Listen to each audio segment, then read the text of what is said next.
Hello বন্ধুরা, আসসালামু আলাইকুম।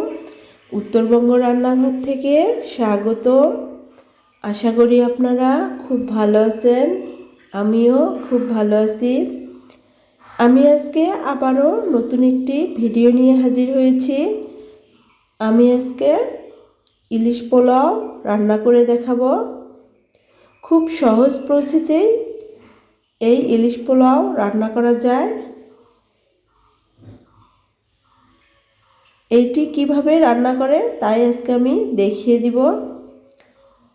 অবশ্যই আপনারা বাসায় এইভাবে রান্না করে খাওয়ার জন্য চেষ্টা করবেন।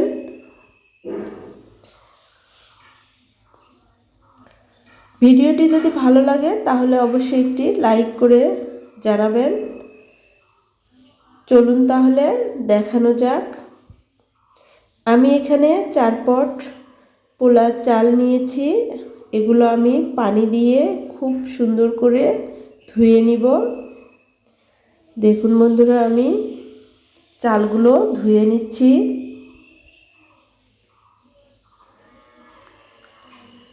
আমি চালগুলো 2 থেকে 3 বার পানি পাল্টিয়ে একটা স্ট্রেনারে তুলে নিয়েছি। এখন আমি ইলিশ মাছ রান্না করব। এজন্য ইলিশ মাছগুলো আগে থেকে কেটে ধুয়ে নিয়েছি। এখন চুলায় একটি ফ্রাই প্যান বসিয়ে দিয়েছি। এখানে 2 থেকে 3 টেবিল চামচ সয়াবিন তেল দিয়েছি আর 2টা পেঁয়াজ কুচি করে দিয়ে দিয়েছি। আমি পেঁয়াজটাকে এখন হালকা করে ভেজে নিব। এখন দিচ্ছি পেঁয়াজ বাটা, 2 টেবিল চামচ পেঁয়াজ বাটা দিয়ে দিয়েছি। পেঁয়াজের কাঁচা গন্ধটা যেন না থাকে এজন্য একটু ভেজে নিব। এখন দিয়ে দিচ্ছি আদা রসুন পেস্ট।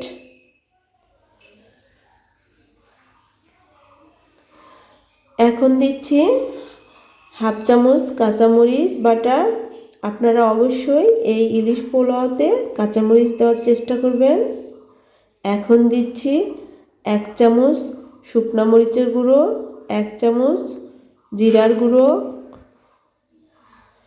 হাফ চামচ ধনিয়া গুঁড়ো। এখন সবগুলো উপকরণ খুব ভালো করে মিশিয়ে নিব। এখানে আমি একটু পানি দিয়ে নিব। এখন মশলাটাকে খুব ভালো করে কষিয়ে নিব। এখন দিচ্ছি লবণ। এখানে আমি 1 চামচ লবণ দিয়ে দিচ্ছি। আপনারা আপনাদের স্বাদ মতো লবণ দিয়ে নেবেন। আমার মশলাগুলো কষানো হয়ে গিয়েছে। এখন আমি ইলিশ মাছগুলো দিয়ে দিচ্ছি। সবগুলো ইলিশ মাছ আমার দিয়ে দেওয়া হয়ে গিয়েছে। এখন দিয়ে দিচ্ছি আমি দুধ। এখানে আমি একটু লেবুর রস দিয়ে দুধটাকে ফেটে নিয়েছি। আমি 1 কাপ পরিমাণ দুধ দিয়ে দিয়েছি। এখন আমি পেঁয়াজ ব্রেস্তা দিয়ে দিলাম। এখন ঢাকনা দিয়ে ঢাকা দিব 10 মিনিটের জন্য। 10 মিনিট পর ফিরে আসলাম। দেখুন বন্ধুরা, মাছগুলো খুব সুন্দরভাবে হয়ে গিয়েছে। এখন আমি মাছগুলো তুলে নিব। এখন আমি একটা একটা করে মাছগুলো তুলে নিচ্ছি।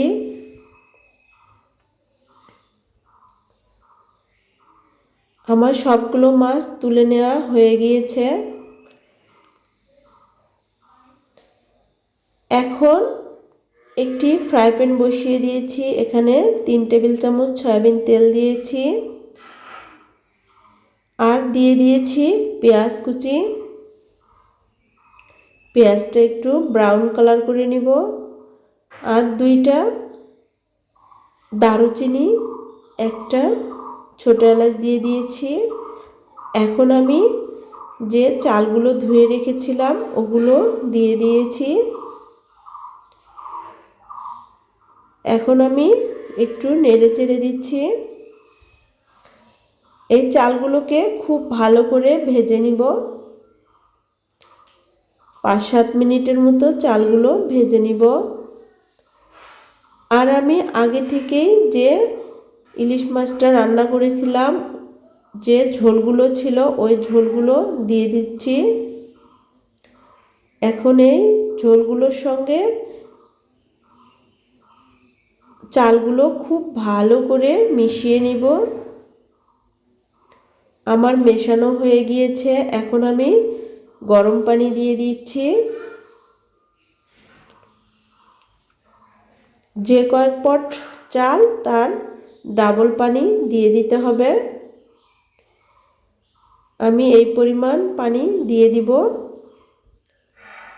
এখন দিয়ে দিচ্ছি লবণ। এখন আমি ঢাকনা দিয়ে ঢাকা দিব। চুলার হিটটা অবশ্যই লো হিটে রেখে করতে হবে। দেখুন বন্ধুরা, আমার চালগুলো প্রায় ফুটে এসেছে। এখন আমি কিছুটা চাল তুলে নিব।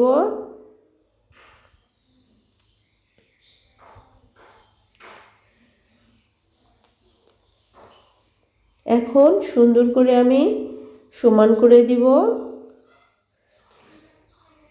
যে আগে থেকে ইলিশ মাছগুলো রান্না করে রেখেছিলাম ওগুলো আমি উপর দিয়ে দিয়ে দিচ্ছি।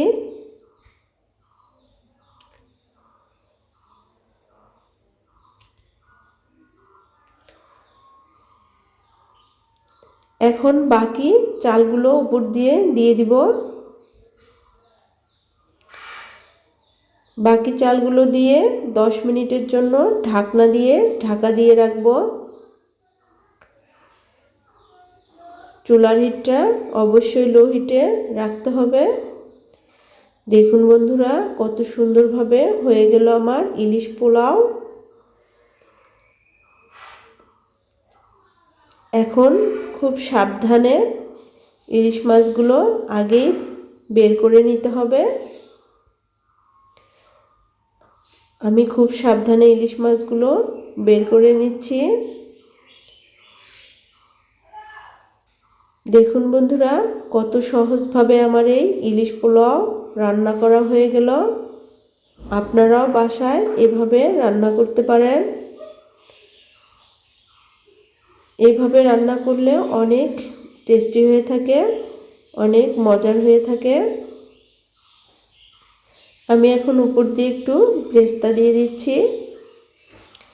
ভিডিওটি ভালো লাগলে অবশ্যই লাইক, কমেন্ট, শেয়ার করবেন এবং সাবস্ক্রাইব করবেন।